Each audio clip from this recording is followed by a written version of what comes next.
la raréfaction de l'eau bonne pour l'usage humain, qui est en train de se passer, cette raréfaction est un choix délibéré de la part des habitants de la Terre et surtout des gens qui peuvent décider en matière d'utilisation des ressources hydriques de la planète. C'est la responsabilité des États et c'est la responsabilité des grandes entreprises. Mais la logique de l'économie capitaliste de marché est de rendre tout ce qui est utile, de le rendre rare. Parce que si c'est rare, eh bien, ça vaut davantage. Si l'eau est accessible à tout le monde, ben on ne peut pas faire beaucoup de profit.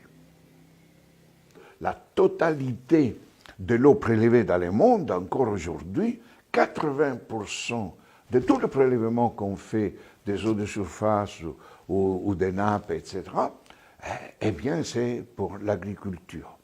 L'agriculture pour la population locale? Non. On fait l'agriculture pour l'exportation. Donc alors, tu utilises l'eau, non pas pour faire vivre tes gens, mais utilise l'eau pour faire vivre les entreprises étrangères qui viennent faire des plantations de bananes, des plantations de légumes hivernales, etc., etc. Et donc, tu fais un usage de l'eau, non pas pour l'utilisation pour la vie, pour ceux qui ont des besoins vitaux de cette eau, mais pour des raisons économiques et donc de rentabilité économique. C'est pour cela qu'encore aujourd'hui, on continue à faire ce qu'on appelle l'accaparement des terres. Donc nous, les Européens, les Américains, à travers nos banques, on achète les terres africaines. La Chine achète les terres africaines. Et on détourne l'utilisation de ces terres des activités agricoles pour la population locale. La vision que nous avons de l'eau a changé depuis une cinquantaine d'années. Il y a à peu près 35 ans que la communauté internationale a pris une décision importante. A dit, dans le cadre du premier sommet mondial de la Terre, a dit une chose que les groupes dominants avaient imposée des années auparavant. C'est-à-dire qu'ils ont dit l'eau n'est pas essentiellement un bien social pour la vie. L'eau doit être considérée essentiellement un bien économique, c'est-à-dire une ressource soumise aux lois de l'économie dominante, c'est-à-dire l'économie de marché. L'eau est un bien économique, c'est-à-dire qu'on peut vendre et acheter. L'eau est une marchandise. Ah, on se dit ça. Pour la première fois dans l'histoire de l'humanité, c'est-à-dire les dirigeants, les dominants responsables, ont affirmé que l'eau est une marchandise.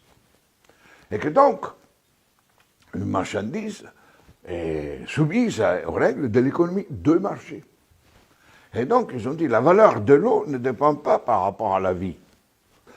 L'eau est considérée désormais comme un bien appropriable, utilisable à but lucratif. Tu veux l'eau, je te la donne, mais tu m'en payes. Donc, c'est pour cela que petit à petit, à partir de ces principes, alors que l'eau, jadis, était considérée comme un bien commun, quoi, un bien commun naturel, accessible à tout le monde, on ne pouvait pas nier l'accès à l'eau, la première chose qu'on fait en Afrique quand on va dans une famille, on te donne un verre d'eau, etc. Donc, c'est que... Non, rien du tout. Maintenant, on considère l'eau qui est une marchandise sur les marchés, dans les marchés. Et ce principe-là est à l'origine de la guerre. Et donc, l'eau est devenue une ressource comme le pétrole. On a l'or noir, le pétrole. Hein. L'eau est devenue l'or bleu du XXIe siècle. Et comme on a fait les guerres pour l'or noir, on fera les guerres pour l'or bleu. Mais c'est la connerie, ça.